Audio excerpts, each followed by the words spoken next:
Hai, selamat datang di channel Aci Sagala Kelas. Terima kasih sudah mengunjungi channel Aci Sagala Kelas. Sebelum saya memulai, yuk diklik like pada video ini dan klik subscribe. Kemudian klik gambar lonceng untuk mendapatkan notifikasi secara otomatis setiap kali saya mengupload video-video terbaru.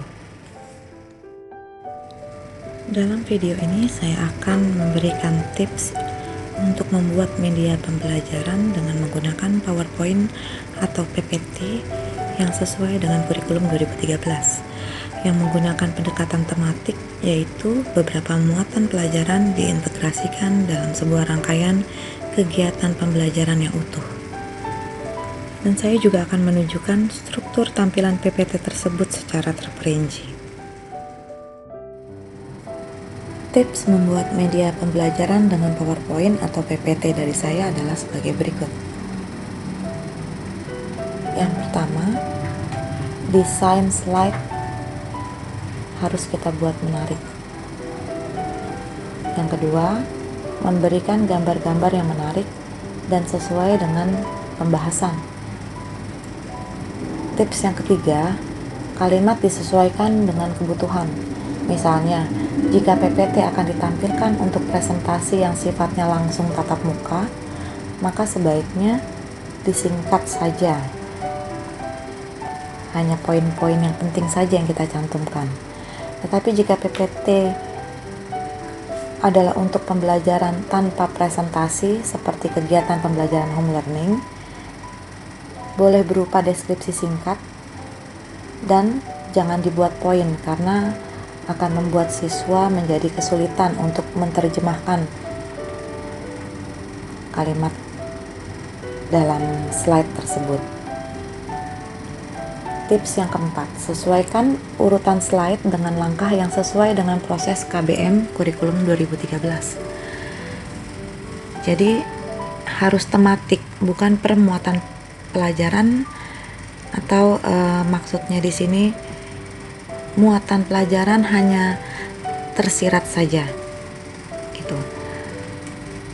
Yang kelima, berikan visual yang nyata untuk beberapa hal yang perlu dipraktikkan seperti berupa gambar maupun video. Yang keenam, gunakan huruf yang cukup besar agar dapat memudahkan siswa untuk membacanya. Yang ketujuh, untuk kegiatan home learning, kita bisa membuat voice record pada setiap slide. Jika kita rasa penting untuk memberikan penjelasan, maka kita bisa membuat voice recordnya pada slide tertentu. Yang kedelapan, PPT harus mencakup instrumen utama dalam rencana pelaksanaan pembelajaran atau RPP, seperti kegiatan pembuka, kegiatan inti yaitu materi, eksplorasi, dan kesimpulan, dan yang ketiga kegiatan penutup seperti refleksi. Dan yang terakhir adalah ucapan terima kasih. Kemudian ini adalah struktur tampilan PPT tersebut. Slide pertama adalah slide sapaan. Slide kedua adalah slide judul yang berisi informasi tema dan subtema. Slide ketiga adalah slide kegiatan pembuka yang di dalamnya ada slide gambar sebagai persepsi. Lalu di slide berikutnya ada informasi materi yang akan dibahas, berikutnya tujuan pembelajaran, kemudian kegiatan pembiasaan karakter sikap, kemudian informasi kegiatan yang akan dilakukan, kemudian informasi motivasi atau reward yang akan diberikan kepada siswa, dan yang terakhir dari slide kegiatan pembuka adalah slide untuk mengajak siswa bersiap dalam memasuki kegiatan inti. Kemudian masuk ke slide 4 yaitu kegiatan inti, di mana di dalamnya ini poin 5 sampai ke poin 12, yaitu ada slide pembuka, slide transisi ke informasi materi, ke-1, slide penguatan, ada slide eksplorasi, dan kemudian transisi lagi untuk masuk ke muatan pembelajaran kedua dan seterusnya. Kemudian slide yang ke-13 adalah termasuk slide kegiatan penutup, yaitu kesimpulan, nanti juga ada refleksi, dan yang terakhir adalah slide ucapan terima kasih. Baik teman-teman, kita lanjut ke contoh slide atau contoh media pembelajaran yang saya gunakan dengan menggunakan PowerPoint. Jadi ini slide sapaan ya. Lalu masuk ke slide informasi tema dan subtema yang akan dipelajari. Lalu ini adalah gambar, saya tampilkan dulu, nanti baru informasi materi bahasannya. Ini tujuan pembelajaran.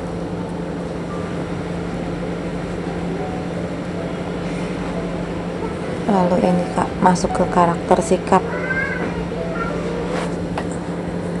yang harus ditunjukkan siswa atau dilatih selama pembelajaran. Ini adalah kegiatan, informasi kegiatan yang akan dilakukan. Ini informasi reward sebagai bentuk motivasi. Ini untuk memfokuskan konsentrasi anak karena akan langsung masuk ke materi.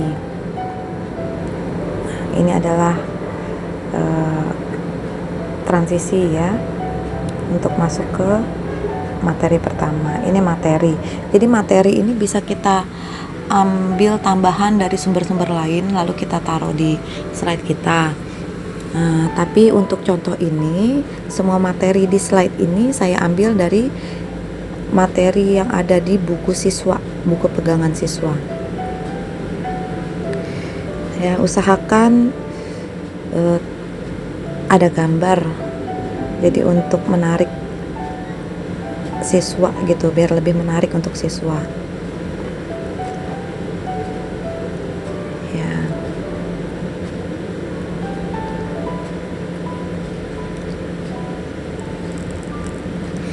Ini diskusi kelas dulu ya, yang tadi. Setelah diskusi kelas baru penguatan, kita memberikan penguatan. Ini juga penguatan dari hasil diskusi kelas tadi, atau boleh dari jawaban-jawaban siswa kita bahas. Ini masuk ke tugas eksplorasi.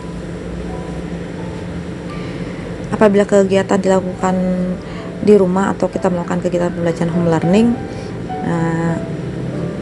kerja kelompok bisa dengan keluarga atau orang tua ya. Ini transisi untuk masuk ke materi kedua ya, lalu langsung ke tugas eksplorasi 2.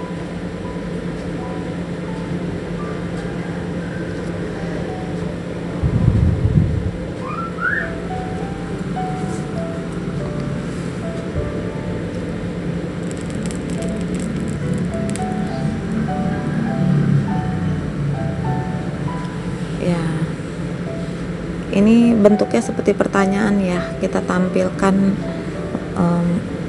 gambar lalu siswa menjawab.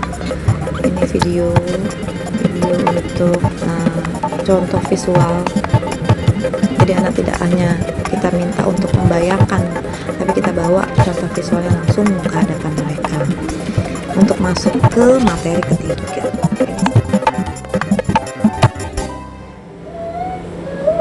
Ya, baiklah teman-teman, ini kita masuk ke materi ketiga setelah tadi pengamatan ya, kegiatan pengamatan dari contoh-contoh, dan ini masuk ke diskusi kelas. Kalau di home learning saya lagi bisa diskusi itu kita tugaskan dengan keluarga ya.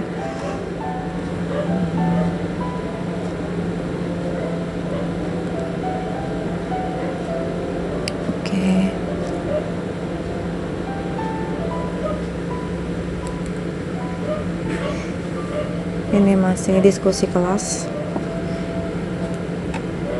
Kita bisa tanya jawab langsung per individu maupun kelompok.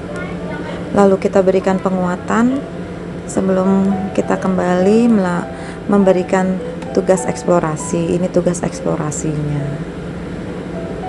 Ya. Ini adalah kesimpulan sebagai penutup dari kegiatan pembelajaran.